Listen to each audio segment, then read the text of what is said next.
Hi everyone, welcome back to another week on the Brush by Brandy YouTube channel. This week we are working on these pieces that are behind me. They're a little bit covered, but I'm giving you a little sneak peek of where we're going with it here.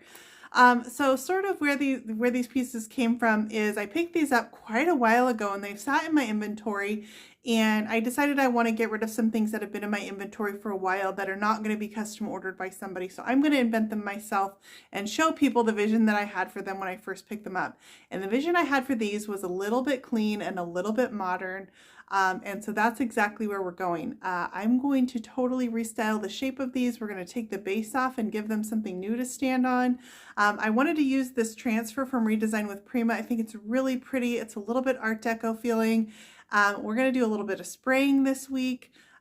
So overall, these come out completely different than where they started as, and I think you guys are going to enjoy the process, and the finished result is beautiful. They're clean, they're sleek, they're smooth, they're modern, exactly what I was hoping they'd be. So let's go ahead and get started on these.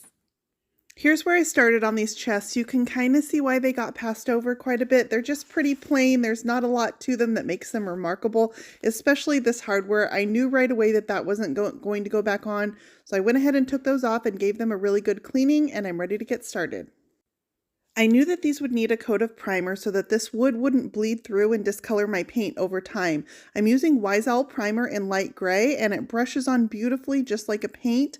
I'm going to spray paint over the top of this, and this is going to help give my paint some grip to this wood and then block those stains from bleeding through.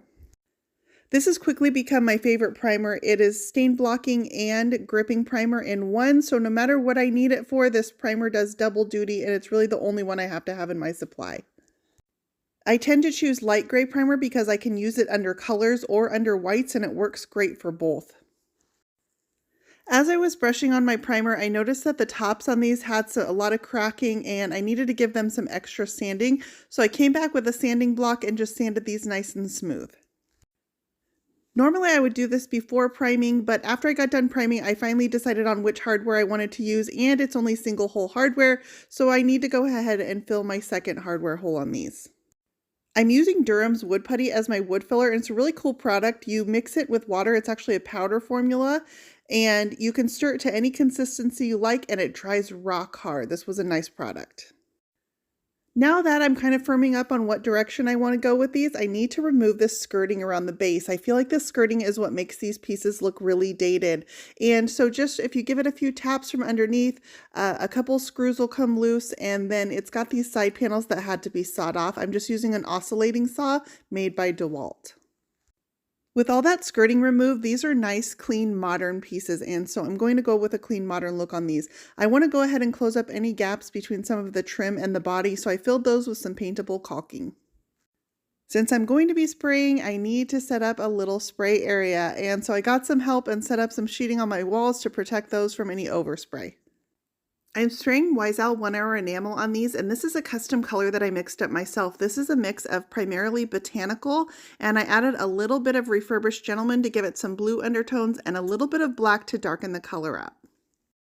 I'm spraying with my Apollo sprayer, and this is an extremely easy machine to use. It's very user-friendly. Once I got my settings dialed into the 1 Hour enamel, I did practice on some cardboard just using some water. I did find that I liked my 1 Hour enamel diluted just a tiny bit, only about 10%, and that helped to go through my gun just a little bit easier. The Apollo is a high volume, low pressure system called HVLP, and it's very, very easy to use. The only thing that I'll need to clean out once I'm done with this is going to be the gun. So I detach that from the hose, take it over to my sink. I'll rinse out the container from any paint, and then I just have to clean out the nozzle for my gun, and it's a super easy cleanup. I did spray this piece with the drawers inside the body, and then I came back and just filled in around the body edges. People were worried that this would leave a line, but these are such thin layers of paint that it actually comes out very, very, very smooth. I just came back and filled in around the body after those drawers were removed. I did end up spraying a total of 2 coats of paint on these, and that got me the coverage that I needed. With the color on my body all done, I went ahead and started paying some attention to the insides of these drawers. They had this line on them where the existing stain from the manufacturer's finish had stopped, and I didn't like it at all, so I just came back with my Surf Prep sander I gave them a good sanding using an 80 grit to remove that color, and then I came back with a 120 and a 220 grit and got them nice and smooth and gave them a polishing with some Wiesel furniture salve. The furniture salve that is the oil that I use on any raw wood for my piece, and it just adds a little bit of scent and conditions that wood. So now it's time to drill out for my new hardware. I left one hole on these bottom drawers and I need to drill out that second one. So I measured my hole spacing. These were 5-inch handles on them. It's 5 inches center to center from each screw. So I marked out my placement by measuring my drawer holes, and then I'm going to go ahead and drill it out. This always makes me nervous. You want to get it right the first time, so make sure you measure before. In keeping with this really modern, clean look that I'm going for on these pieces, I want to add this transfer from Redesign with Prima. It's absolutely perfect. This metallic gold is going to shine against the bright green of my paint. I cut out just one of my singular leaves for each of these top drawers, and I'm just going to find my center placement. I used my hardware hole, and you can see through the clear backing, I used that to find my center. And once I found my placement, I can press this into place. I'm going to use a razor blade to cut away the excess of this leaf from the bottom. And now I can start rubbing my transfer into place. So I just rub over the top of it using my transfer tool that comes in the package with the transfer. Transfers take to this 1-hour enamel incredibly well. I was really shocked how well it went on. So I rub over the entirety, pulling back that clear backing sheet as I go. Now I'm going to go ahead and repeat the process on this second drawer box. I did end up using about half of this transfer, so I still have another half that I can use on a whole nother piece. I'm showing you this full process on one chest, but everything that I'm doing on these is ×2. This is actually a matching set of chests. Once my transfer is fully released from that backing sheet, I come over it with a dry clean cloth and I'm just going to burnish over the top. This removes any air bubbles from underneath my transfer. Air bubbles can cause clear coat to seep underneath, and it can cause lifting of your transfer over time. Next, I'm going to go ahead and seal this. I'm sealing this because of the transfer. The paint itself doesn't need any clear coat. It actually has a built-in sealer, but because of this transfer, I want to make sure that I put some clear coat over the top and seal those transfers in. I chose some really bright and bold gold hardware. They just pop through the transfer, and I can go ahead and screw on my knobs now. Here are my pieces all painted and done, but they're still on furniture rollers. Let's solve that problem.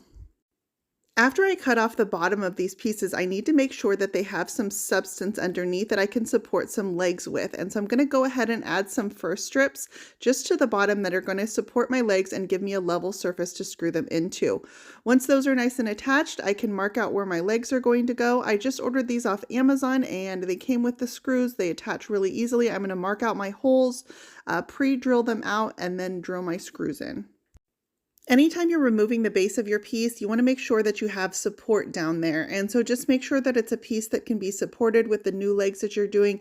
Never attach your legs into the trim of the piece. You want to make sure that they're attached into the body so that it actually gives the piece the support it needs.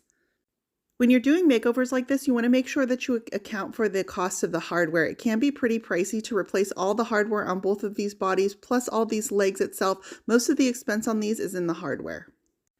Here are my completed chests. They're clean and sleek and modern, a huge upgrade from their previous look. I'm super happy with how these turned out. This was my vision for them overall. I hope you guys enjoyed this makeover. You can find more Brush by Brandy on Facebook, Instagram, Pinterest, and YouTube, and on my website at brushbybrandy.com. And I've included links for everything I use in the description for this video.